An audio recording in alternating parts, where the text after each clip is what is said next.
Hop.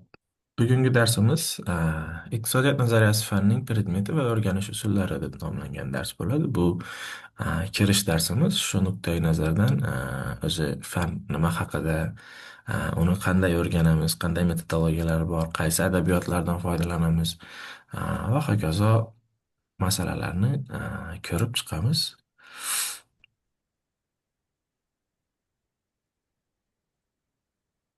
Ho'p. Iqtisodiyot nazariyasini o'rganishda biz asosiy beshta masalani ko'rib chiqamiz bugun. Ya'ni iqtisodiyot nima o'zi, uning bosh masalasi nimadan iborat, iqtisodiyot nazariyasi fanni fan sifatida shakllanish bosqichlari, iqtisodiyot nazariyasi fanining predmeti nimada, uning vazifalari nimada, iqtisodiy qonunlar va kategoriyalar haqida, ya'ni ilmiy nuqtai nazardan ko'rib o'tamiz va oxirgisi iqtisodiy jarayonlarning bilish usullari haqida bo'ladi.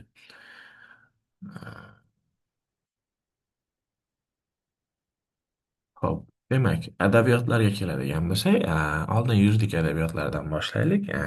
Bu O'zbekiston Respublikasi Prezidentining bir qator farmonlari va Prezidentimizning Oliy Majlis Palatasi va Senati va Qonunchilik palatasiga yo'llagan murojaatnomasi hamda Buyuk kelajagimizni mard va olijanob xalqimiz bilan quramiz deb nomlangan kitoblar hisoblanadi. Darsliklardan Vahobov, O'lmasov, Shodmonov va Xodiyevlarning iqtisodiyot nazariyasi kitobi darsligi tavsiya qilinadi.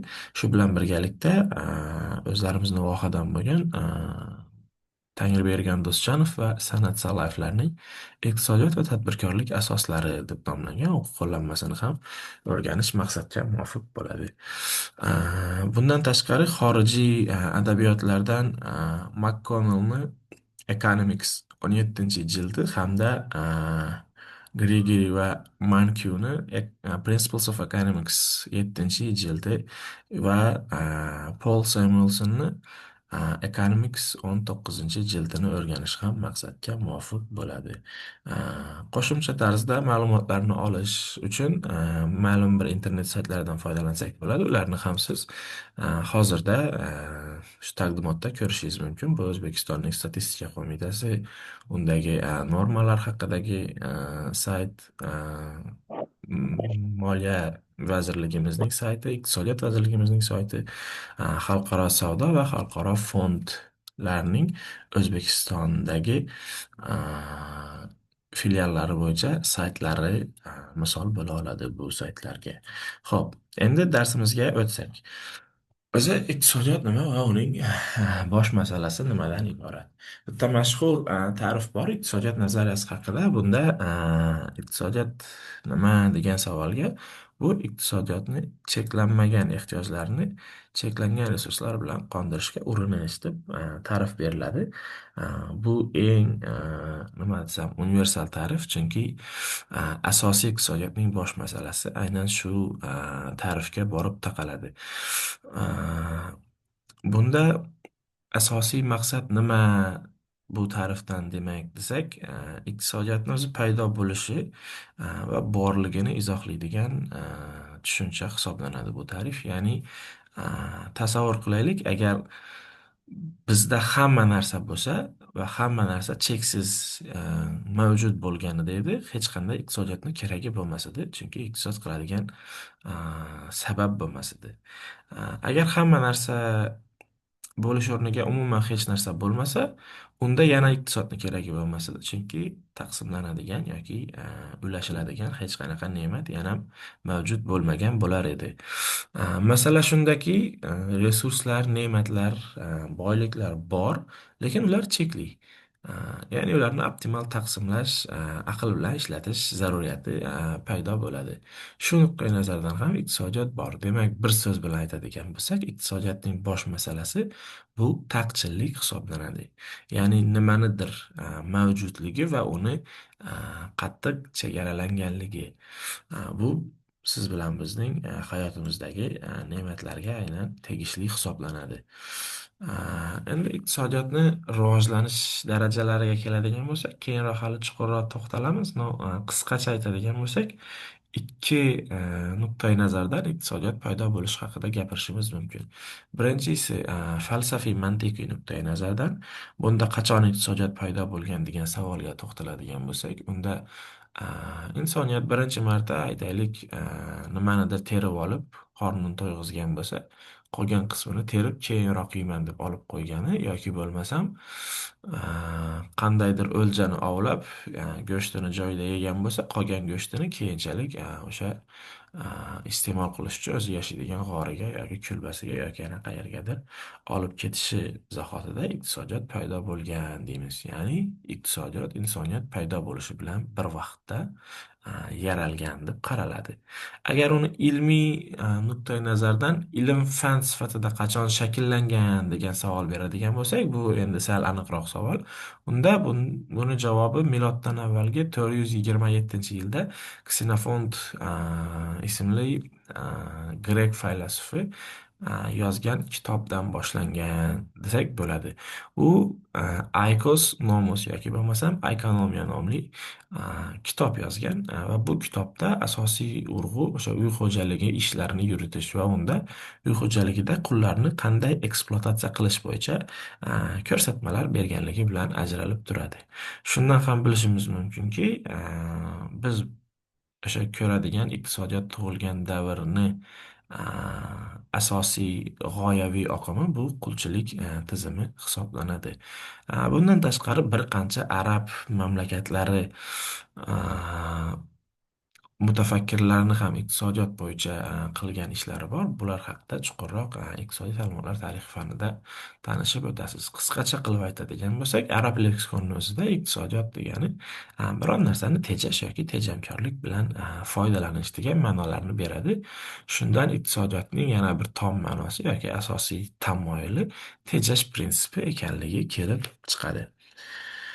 Xo'p, demak, iqtisodiy resurslarni chekliligi haqida gapirdik, taqchillik tushunchasi haqida gapirdik. Endi qisqacha o'zi iqtisodiyotni fan nuqtai nazaridan bugungi kunda qanday o'rganamiz degan savolga to'xtalsak, iqtisodiyot qamrov darajasiga qarab turib turlarga bo'linadi. Bu asosiy ikki turga makroiqtisodiyot va mikroiqtisodiyot darajasida o'rganiladi. Xuddi shu nuqtai nazardan kelib chiqib, bizlar ham sizlar bilan fanimizni iqtisodiyot nazariyasi birinchi, iqtisodiyot nazariyasi ikkinchi degan bo'laklarga bo'lganmiz. Birinchi qismda biza ko'proq mikro darajadagi iqtisodiyotga urg'u bergan holatda iqtisodiy nazariyani o'rgansak, ikkinchi qismida makro darajadagi iqtisodiyotga urg'u bergan holatda iqtisodiyot nazariyani o'rganamiz. Lekin bularning ikkalasi ham mikroiqtisodiyot yoki makroiqtisodiyot emas. Ya'ni nazariy jihatdan o'rganish tushuniladi.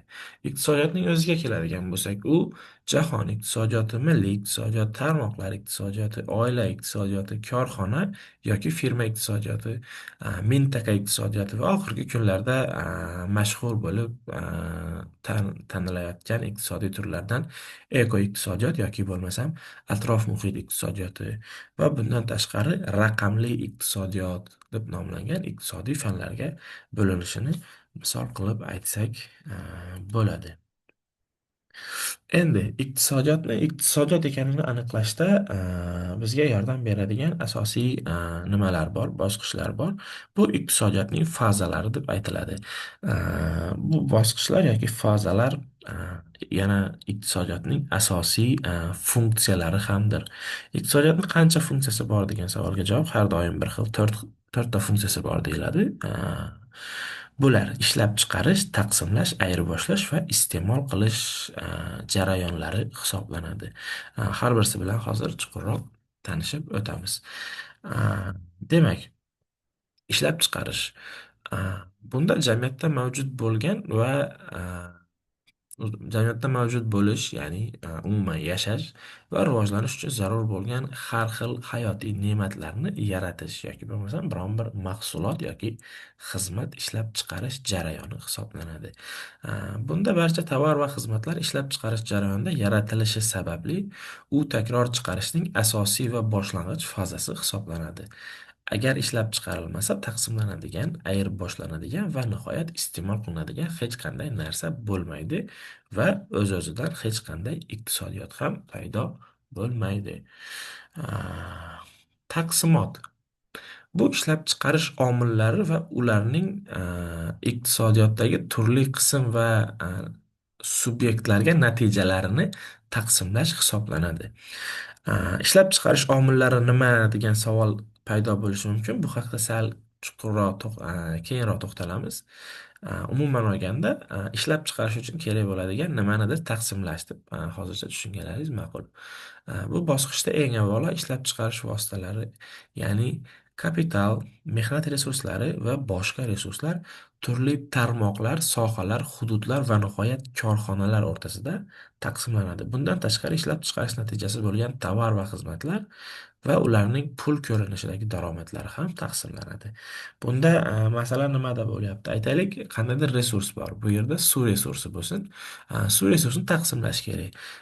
Bu u odamga qancha, bu odamga qancha asnosida emas, balki tarmoqlar darajasida qancha suvni mavjud hududimizdagi suvni qishloq xo'jaligiga, qancha qismi sanoatga va qancha qismi uy xo'jaligi yoki bo'lmasam siz bilan bizni to'g'ridan to'g'ri iste'molimizga taqsimlanadi degan masala yotadi. Bu bir qismi. Ikkinchisi, yana qanchasi qaysi shaharga, qanchasi qaysi tumanga, viloyatga va hokazo deb taqsimlanishi bu ikkinchi qismi. Va keyinchalik har bitta korxonaga, aytaylik, sanoat korxonalari o'rtasida qanchadir suv taqsimlaymiz dedik.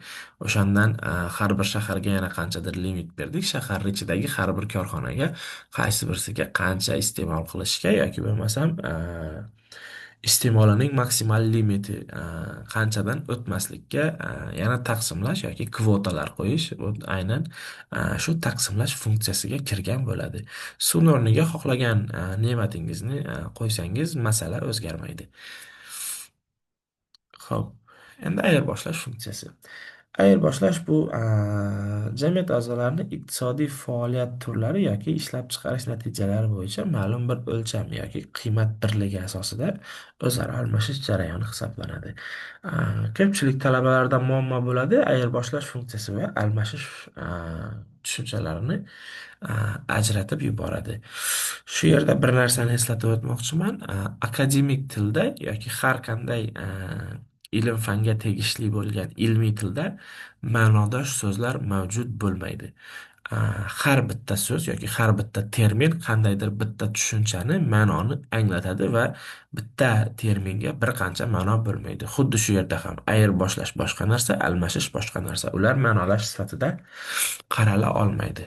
Almashish deganda biron bir narsani ikkinchi narsaga almashishni tushunamiz. O'z ma'nosidan kelib chiqib turibdi. Xo'p, ayirboshlash deganda nimani tushunamiz desak, hamma narsa bilan almashishda muammolar yoki bir qancha murakkabliklar paydo bo'lishi mumkin. Shu nuqtai nazardan insoniyat o'lchov birliklarini o'ylab topgan. Bunda hamma narsani umumiy qandaydir bir vosita o'lchov birligiga tenglashtirib, bizlarning holatimizda, xususiy holatda bu pul. Hamma narsani shunda o'lchash. Aytaylik, bitta ruchkaga boshqa bitta ruchkani alishish muammo emas. Bitta ruchka 10 ta daftarga teng bo'lsin yoki teskarisiga. Kompyuterni qancha ruchkaga alishamiz yoki bo'lmasam qancha kilo go'shtga qancha xolodilnik beradi degan savollar o'zi nima desak, sal muammoli yoki murakkab savollar hisoblanadi. Ana shu ziddiyatdan qochish nuqtai nazaridan biz o'lchov birligi ishlatamiz. Bunda go'shtni ham, kompyuterni ham, ruchkani ham, daftarni ham, xolodilnikni ham va boshqa xohlagan nima ne'matingiz bo'ladigan bo'lsa, o'shani puldagi qiymatini, ya'ni narxini aniqlab olamiz va pul o'lchov birligi sifatida hamma narsani pulga almashlab, pulni keyinchalik yana hamma o'sha xohlagan ne'matimizga alishamiz. Bu bugungi kundagi iqtisodiyotimizning asosiy tamal toshlaridan biri bo'lgan tushuncha sanaladi. Ya'ni ayirboshlash tushunchasi har bir narsani puldagi ekvivalentda ayirboshlash. Lekin aynan pul bo'lishi shartmi desangiz, ayirboshlash vositasi именно pul shaklida bo'lishi shart emas. Hamma narsani xohlagan narsaga alishsa bo'ladi, faqat bitta standart qo'yib olishda. Qachonlardir bu narsa oltin bo'lgan, keyin kumush bo'lgan, keyinchalik mis bo'lgan va shu uchta pul qandaydir darajada ishlangan. Ya'ni sal oldinroq o'zimizni hududda o'rta asrlar yoki undan keyingi davrda Rossiya bosqinigacha qadar 100 ta mis chaqa, bitta kumush chaqa, 100 ta kumush tanga, bitta oltin tanga bo'lib xizmat qilgan bu yerda, ya'ni pulni gradatsiyasini ham ko'rishimiz mumkin. Shu bilan birgalikda o'zimiz ham buni davom ettirishimiz mumkin. G'oyani qandaydir tuzga yoki bo'lmasam go'shtga hisoblab nimalardir qilishadi. Masalan, oddiy misol. Kimlardir uylanganda yoki to'y qilgan paytida qanchadir kilo go'sht pulini hadya qilish nima bo'lib qolgan, urf bo'lib qolgan. Kim qachon uylansa ham go'sht pulidan kelib chiqib hadya beriladi deganimiz. Bu ham ayirboshlashning bir turiga to'g'ri keladi desak bo'ladi. Endi oxirgi funksiyamizga o'tamiz. Bu iste'mol funksiyasi, o'zi nomidan ham kelib chiqyapti. O'sha oxirida ishlab chiqarilgan, taqsimlangan va ayirboshlashgan mahsulotlarni yakuniy nima yacheyka yoki birlik, individ, shaxs iste'mol qilishi tushuniladi. Bunda iste'mol ikki xil darajada bo'lishi mumkin. Birinchisi, iste'mol jarayonida mahsulot o'zini barcha qiymatini to'liq iste'molchiga singdirib yuboradi va ikkinchisida iste'mol uzoq muddatli iste'mol bo'lishi mumkin. Aytaylik, mashina oladigan bo'lsak, biz uni bitta haydaganimizdan keyin mashina eskirib qolmaydi. Biz mashinani uzoq muddat ekspluatatsiya qilamiz. Mana shu iste'mol jarayoni hisoblanadi. Lekin aytaylik, mashinaga benzin oladigan bo'lsak yoki boshqa nima qiladigan bo'lsak, u o'sha iste'mol qilish jarayonida o'zini qiymatini to'liq yo'qotib oladi. Bu hali kapital tushunchamiz bor, o'shanda chuqurroq bu masalaga to'xtalamiz. Xo'p, endi funksiyalarning o'zaro aloqasi haqida gaplashsak. Mana shu to'rtta funksiya yoki to'rtta fazamiz bizni bir-biri bilan to'g'ridan to'g'ri nimaga kirishadi, aloqaga kirishadi. Ya'ni mahsulotlar oldin ishlab chiqariladi, ana undan keyin to'g'ridan to'g'ri iste'mol qilinishi mumkin. Yoki qandaydir mahsulot ishlab chiqariladi, u taqsimot jarayoniga o'tadi. Taqsimotda u qayergadir taqsimlanadi va undan keyin o'sha yerda iste'mol qilinishi yoki bo'lmasam qayta ishlab chiqarilishi mumkin. Xuddi shunday mahsulotlar jarayoni yana ishlab chiqariladi, u pulga ayirboslanadi. Ayirboshlagandan keyin yana iste'mol qilinishi mumkin.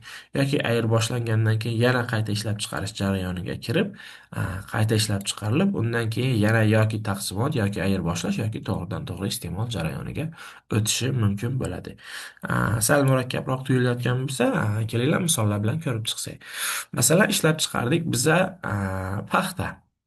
Paxtani to'g'ridan to'g'ri bozorda sotishimiz mumkin. Uni sotib olgan odam o'zi iste'mol qiladi. Endi shu paxtani taqsimladik biza qaysidir davlat korxonalari yoki hududlar o'rtasida. Ana u hududda u taqsimlangan paxta taqsimlangan joylarda yana odamlarga sotilib to'g'ridan to'g'ri iste'mol qilinishi mumkin yoki bo'lmasam boshqa bir korxonalarga sotilib turib paxtani ikkinchi darajali ishlab chiqarishga yo'naltirishlari mumkin. Endi paxtani sotdik deylik. Sotadigan bo'lsak, u yana sotib olgandan keyin nimaga iste'mol jarayoniga to'g'ridan to'g'ri yo'naltirilishi mumkin yoki bo'lmasam sotib olgan korxona aytaylik uni qayta ishlab undan paxta yog'i, tola, ipak va hokazo nimalarnidir ishlab chiqarib, kiyim ishlab chiqarib iste'mol qilishi yoki yana qayta ayirboshlab sotishi mumkin bo'ladi. Mana shu narsalarni quyidagi fazalar bizga tushuntiradi. Endi iqtisodning bosh masalasi, boya to'xtalgandek, asosiy bosh masalamiz ehtiyojlar cheksizligi va iqtisodiy resurslarning cheklanganligi yoki bo'lmasam bir so'z bilan aytamiz, iqtisodiyotning masalasi bu taqchillik hisoblanadi. Shu narsani alohida nima konspekt qilgan paytlaringizda yozib qo'yinglar, esdan chiqmasligi uchun. Demak, endi ehtiyoj dedik, ehtiyoj tushunchasiga to'xtalsak. Insonning yashashi, kamol topishi, umuman o'zi inson sifatida rivojlanishi uchun uni ne'matlarga yoki bo'lmasam qandaydir mahsulot, tovar va xizmat Hasanboy, ehtiyoji paydo dard bo'ladi. Ana boshlabdi. shu hayotiy vositalarga bo'lgan zaruratni bizlar ehtiyoj deb ataymiz. Ehtiyojlar miqyosiga, turiga, darajasiga Dartaga ko'rishma basam va bo'lmasa. hokazo kategoriyalarga qarab bir necha turlarga bo'linadi. Biza asosiy iqtisodiyotda ikkita turdagi ehtiyoj, birlamchi ehtiyoj va ikkilamchi ehtiyojlarni ajratamiz. Bu birlamchi, ikkilamchi ehtiyojlar nima desak, psixologiyalar bo'yicha Maslov degan olimimiz bor. O'sha olimimizni ehtiyojlar piramidasi degan bitta konsepsiyasi bor. Bu inson psixologiyasi ehtiyojlarini tadqiq qiluvchi konsepsiya hisoblanadi. O'sha konsepsiya bo'yicha yettita ustun bor. Shu yettita ustunni birinchi, ikkinchi ustunlarni biz birlamchi ehtiyoj va qolgan ustunlarni ikkilamchi ehtiyojlarga kiritib olganmiz. Ehtiyojlar darajasini psixologik nuqtai nazardan iqtisodiyot fanida murakkablashtirmaslik uchun o'zlarimizni shunaqa osonlashtiruv yo'lini qo'llaganmiz. Birlamchi, ikkilamchi ehtiyojlarga hozir alohida to'xtalamiz. Undan tashqari yana qanday turdagi ehtiyojlarni biza taniymiz desak, birinchisi iqtisodiy ijtimoiy ehtiyojlar hisoblanadi. Bular moddiy yoki ma'naviy bo'lishi mumkin. Keyingisi ehtiyojlarni iste'mol qilish tavsifiga ko'ra biza ishlab chiqarish bo'yicha ehtiyojlar va shaxsiy ehtiyojlarni alohida ajratamiz. Bunga ham to'xtalamiz. Xo'p, undan tashqari yana shaxsning o'zining ehtiyojlarini miqyosiga qarab yakka, guruhiy, hududiy, umum jamiyat yoki bo'lmasam butun dunyo, global insoniyat ehtiyojlari va birgalikda qondiriluvchi ehtiyojlar turlariga ajratamiz. Ha,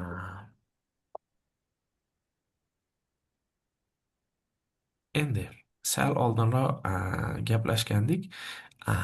Ishlab chiqarish nimalari, omillari haqida yoki bo'lmasam iqtisodiy resurslarning guruhlari haqida. Mana shu iqtisodiy resurslarning barchasi ishlab chiqarish omili hisoblanadi. Ular orqali demak ishlab chiqarish amalga oshiriladi. Slaydda ko'rib turgan to'rtta omilingizdan qaysidir bittasi bo'lmasa ham ishlab chiqarish amalga nima qilmaydi, oshmaydi. Demak, birinchisi tabiiy resurslar. Yer osti boyliklari, suv, o'rmon va biologik resurslar hisoblanadi. A, Ishlab chiqaradigan bo'lsak, o'zi tabiatda hech qanaqa iqtisodiyot yoki ishlab chiqarish bo'lmaydi. Aytaylik, oddiy inson umuman ishtirok etmaydigan darajadagi ishlab chiqarishni hisobga oladigan bo'lsak, a, qandaydir yer dehqonchilik uchun albatta kerak. Demak, yer bizni asosiy nimamiz bo'ladi, ishlab chiqarish omilimiz bo'ladi. Buni hozir kapitalda chuqurroq ko'rib o'tamiz. Yoki bo'lmasam suv. Suv asosiy kapitalimiz bo'ladigan bo'lsa, biz u suvni sotish, kimgadir berish, narsa o'stirish uchun tarqatish va hokazo. Yoki o'rmon bo'ladigan bo'lsa, unda уже daraxtlar, qandaydir hayvonlar va hokazo bor. Ana u yerda biz o'sha daraxtlarni qurish jarayoniga qarab, qaysidirlarini kesishimiz, hayvonlarni ovlashimiz va hokazo qilishimiz mumkin. Bu yana ishlab chiqarish jarayonining bir turi. Yer osti boyliklari o'z nomidan kelib chiqib turibdi. Har xil konlar yoki bo'lmasam yerdan olinadigan rudalar va hokazo turdagi boyliklar. Oltin, kumush, mis, plutoniy va hokazolarni nima qilish, ishlab chiqarish. Xo'p, bolalar, alohida nima qilish shart emas, darsni yozib olish shart emas. Darsni nimasi zapisi ketyapti. Dars tugaganidan keyin bu zapislar hammasi Moodle'ga joylanadi. Shuning uchun umumiy Moodle login parollaringizni olsangizlar, fan bo'yicha nima yaratilgan, allaqachon kurs yaratilgan. O'sha kursga kirib, kursda har bir nimani darsi tugashidan keyin o'sha videosini mavzu bo'yicha birma-bir joylab boraman. Shuning uchun bunga ehtiyoj yo'q. Xo'p, endi keyingi nimaga o'tsak, mehnat resurslari yoki bo'lmasam ishchi kuchi desak osonroq bo'ladi. Bu kishilarning aqliy va jismoniy qobiliyatlaridan kelib chiqqan holatda ishlash imkoniyati, qobiliyatini beradi. Bu rasman olganda 16 yoshdan 60 yoshgacha bo'lgan mehnatga layoqatli insonlar hisoblanadi. Amalda 5 yoshdan 100 yoshgacha ham ishlashi mumkin. Agar ish qo'lidan keladigan bo'lsa, oddiy qishloq xo'jaligini tasavvur qiladigan bo'lsak, bolalar yoshligidan chiqib ishlaydi. Bu ham mehnat resursi, ya'ni mehnatga jismoniy yoki aqliy qobiliyati bormi? Demak, muammosi yo'q. Xo'p, keyingi masalamiz Jismoniy va aqliy qobiliyat haqida chuqurroq to'xtalsak, aytaylik 30 yoshli a, jismonan baquvvat, lekin ta'lim olmagan shaxs bor. Unga jismoniy yoki bo'lmasa minimal aqliy qobiliyat talab qiladigan ishlarni yuklasak bo'ladi. Qurilishdan tortib qanaqadir sport turlari yoki boshqa ish faoliyatini misol qilishimiz mumkin. Ikkinchi tomondan esa yaxshi ta'lim olgan, aytaylik, dasturchi bo'lsin. A, Lekin jismoniy nuqtai nazardan nogiron hisoblangan shaxs bo'lishi mumkin. Bu shaxs ham bemalol faoliyat yuritishi mumkin. Chunki qandaydir kod yozish uchun yoki bo'lmasam kompyuterdagi u yoki bu dasturlarda ishlash uchun oyoq talab qilinmaydi. Va hokazo, shu masalalar. Idealda albatta ham aqliy, ham jismoniy qobiliyatga ega bo'lgan kadrlar O'zbekistonda yoki bo'lmasam har qanday boshqa mamlakatda o'sha mamlakatning asosini tashkil etuvchi mehnat resurslari hisoblanadi. Xo'p, kapital. Kapital foyda olish maqsadida ishlatiladigan binolar, stanoklar, mashinalar, inshootlar, qurilmalar yoki sotishga tayyor bo'lgan tovar va pul mablag'lari kiradi. Kapital o'zi nima desa, kelajakda foyda keltira oladigan har qanday narsaga biza kapital deymiz. Kapitalni biz ikki turga ajratamiz. Birinchisi asosiy kapital, ikkinchisi aylanma kapital. Asosiy kapital nima desak, asosiy kapital uzoq muddat davomida o'zining qiymatini asta-sekinlik bilan a, mahsulot qiymatiga o'tkazib boradigan har qanday narsa. Misol uchun bino.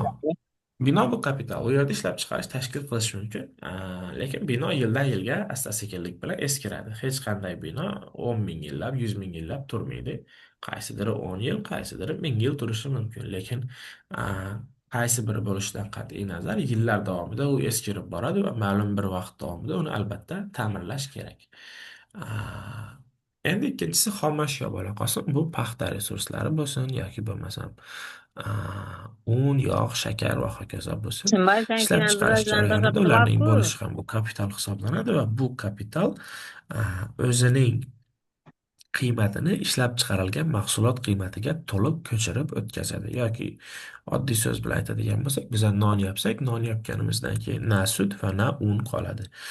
Sut ham, un ham nonga aylanadi va o'zining pul qiymatini oshirgan holda, ya'ni qo'shilgan qiymatga ega bo'lgan holda nonga ko'chirib o'tiladi.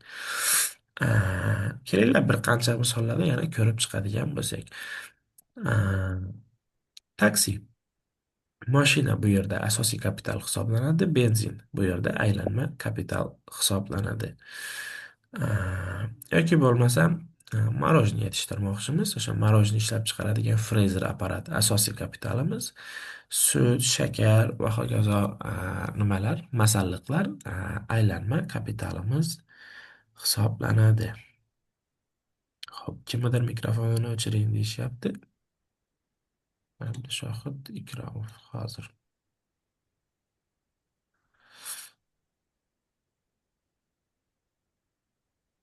Hmm.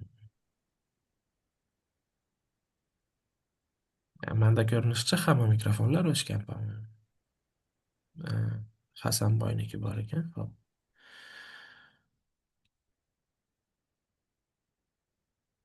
o'chirdim. Demak, va oxirgi nimamiz, omilimiz yoki guruhimiz tadbirkorlik qobiliyati hisoblanadi. Endi ishlab chiqarish uchun boshida tepada aytgan mana bu uchta narsamizdan har bittasi zarur bo'ladigan bo'lsa, ya'ni albatta tabiiy qandaydir resurslar bo'lishi kerak, mehnat resurslari bo'lishi kerak va kapital bo'lishi kerak.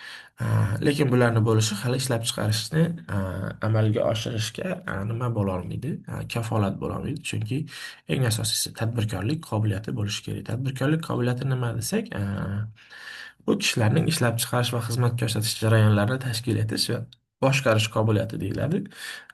Unchalik tushunarli bo'lmadi. Oddiy so'z bilan aytadigan bo'lsak, A mahsulotni B mahsulotga aylantirgan paytda B mahsulot A mahsulotdan kamroq qiymat bermasligini uddalay olish qobiliyati desak to'g'riroq bo'ladi.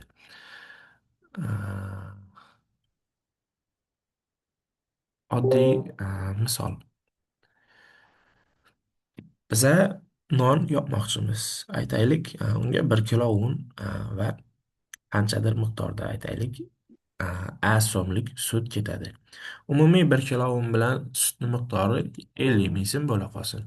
Biza yopgan nonimiz a, kamida 50 ming so'mdan qimmatroq narxga to'g'ri keladigan bo'lsa, bunda tadbirkorlik qobiliyati bor deb sanaladi.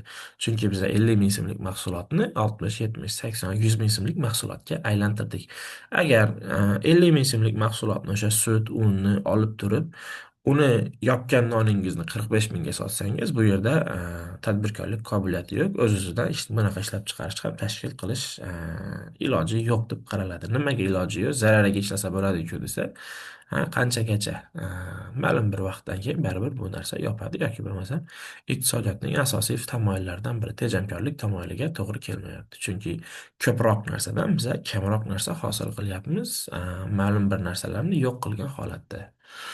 Xo'p, endi ehtiyojlar Diagramma masalasiga bo'yicha chuqurroq misol kiramiz. keltirsam bo'ladimi, domla? Demak, moddiy ehtiyojlar. Moddiy ehtiyojlar bu buyum yoki modda ko'rinishidagi ushlab, ko'rib, hidlab bila oladigan har qanday ne'matlar bilan qondiriladigan ehtiyojlar hisoblanadi.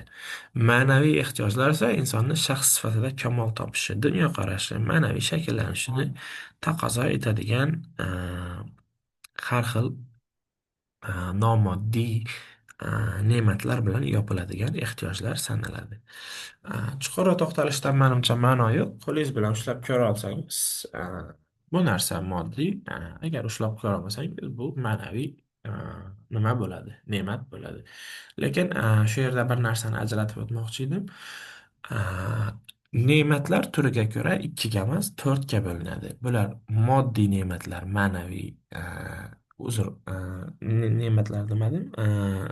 Ne'matlar to'rtga bo'linadi. Bular moddiy, ma'naviy tovarlar, keyingisi moddiy, ma'naviy xizmatlar. Moddiy, ma'naviy tovarlardan manimcha muammo bo'lmasi kerak. Xizmatlar deganda nima desak, aytaylik, sartaroshxonaga borib soch oldirsangiz, bu moddiy xizmat bo'la oladi. Lekin agar qayerdandir ta'lim oladigan bo'lsangiz, a, bu ma'naviy xizmat hisoblanadi. Endi davom etsak, ehtiyojlar. Shaxsiy ehtiyojlar kishilarning pirovard, ya'ni shaxsiy, faqat o'zlariga tegishli bo'lgan aniq bir iste'moli uchun mo'ljallangan mahsulot va xizmatlarga bo'lgan zarurat. Keyingisi ishlab chiqarish ehtiyojlari. Bunda mahsulot ishlab chiqarish yoki xizmat ko'rsatishni amalga oshirish maqsadida ishlatiluvchi turli iqtisodiy resurslarga aytiladi. Masalan, siz bilan menda oziq-ovqat, kiyim-kechakka bo'lgan ehtiyojimiz bo'ladigan bo'lsa, uni shaxsiy ehtiyoj deb qarashimiz mumkin. Lekin qandaydir kiyim-kechak emas, aynan maxsus kiyim-kechak, aytaylik, elektr o'tkazmaydigan, suv o'tkazmaydigan maxsus kiyim bo'ladigan bo'lsa, bu o'zi ishlab chiqarish ehtiyoji bo'ladi. Uni o'sha elektr energiyasi bilan ishlaydigan elektriklar yoki bo'lmasam santexnika xodimlari kiyib mehnat faoliyatini amalga oshirishi mumkin. Yoki aytaylik, siz bilan bizga uyga pichoq kerak. Bu aynan o'sha uyda o'zimiz foydalanishimiz uchun bo'ladigan bo'lsa, butun oila a'zolarimiz shaxsiy ehtiyoj bo'ladi. Agar umuman uyni o'ziga ro'zg'or uchun olinadigan bo'ladigan bo'lsa, bu guruh bo'ladi. Bu haqida hali gaplashamiz. Lekin qassobga sal yaxshiroq ishlaydigan, o'tkirroq, ma'lum bir turdagi maxsus pichoq kerak bo'ladi. Bunda esa bu ishlab chiqarish ehtiyojlari nuqtai nazaridan qaraladi. Ya'ni kelajakda u mahsulotni o'zidan boshqa nima mahsulotlar ishlab chiqarish maqsadida talab qilinadigan ehtiyojlarga biza ishlab chiqarish ehtiyojlari deb aytamiz. Endi yakka tartibdagi ehtiyojlar, bu yerda manimcha to'xtalishim shart emas. Faqat sizga kerak bo'ladigan, sizdan boshqaga mantiq bo'lmaydigan ehtiyojlar. Masalan, kimdir suzishga boradi, unga aynan shu bilan bog'liq nimadir kerak. Kimdir mashinalarga qiziqadi, unga shu narsa qiziq. Kimdir qandaydir turdagi kino ko'rgisi keladi, unga o'sha kinoni keragi bor, boshqa odam uchun buni qizig'i yo'q. Mana bular hammasi yakka tartibdagi ehtiyojlar sanaladi. Birgalikda qondiriladigan ehtiyojlar. Bu odatda kishilarning turli darajadagi guruhlari, oila, jamoa, mamlakat fuqarolari va hokazo tomonidan birgalikda namoyon etiluvchi ehtiyojlar. Kelinglar misol sifatida o'zlarimizni shu guruhimizni oladigan bo'lsak, sizlar hammangiz bir guruh sanalasizlar. Guruh nuqtai nazaridan ehtiyojlaringiz ham bir xil bo'ladi. Aytaylik, imtihonga keladigan bo'lsangiz, hammangizga o'sha imtihon topshirish jarayonida imtihon biletlari zarur bo'ladi. Bu sizlarning umumiy ehtiyojingiz. Yoki bo'lmasam o'sha imtihon biletlariga tayyorlanish uchun sizga dars bo'yicha dars slaydlari, ma'ruza matnlari yoki videosi kerak bo'lishi mumkin. Bu ham guruhiy ehtiyoj hisoblanadi. Endi mavzumizni asosiy qismiga o'tsak. Mana bu ehtiyojlar odatda umumiy kategoriyalanganda davlat miqyosida analiz qilinadi, lekin birinchi urg'u beriladi har doim birlamchi va ikkilamchi ehtiyojlarga. Maslow piramidasi haqida qisqacha gapirgandik, endi kelinglar iqtisodiyotchilar sifatida nima qildik biz Maslow piramidasini o'zi. Birlamchi va ikkilamchi ehtiyojga bo'lish orqali. Birlamchi ehtiyoj nima desa, buni qoidasi insonning hayotiy faoliyatida zarurlik darajasi nisbatan yuqori bo'lgan ehtiyojlar deb qaraladi. Bunaqa desa tushunish sal murakkab bo'lishi mumkin. Shuning uchun tushunishlaringiz uchun eng oson yo'li eslab qoling. Birlamchi ehtiyojlar bu insoniyat o'lmasligi uchun kerak bo'lgan ehtiyojlar. Ya'ni ular qondirilmasa, tez orada yoki o'rta muddatda siz vafot etishingiz mumkin deb qaraladigan ehtiyojlar sanaladi. Bularga kiradi suv. Ichmasangiz 3 kundan keyin, nari borsa 7 kundan keyin vafot qilasiz. Ovqat maksimum 40 kun yashaysiz. Kiyim-kechak qancha yashashingiz ko'p faktorlarga bog'liq, lekin juda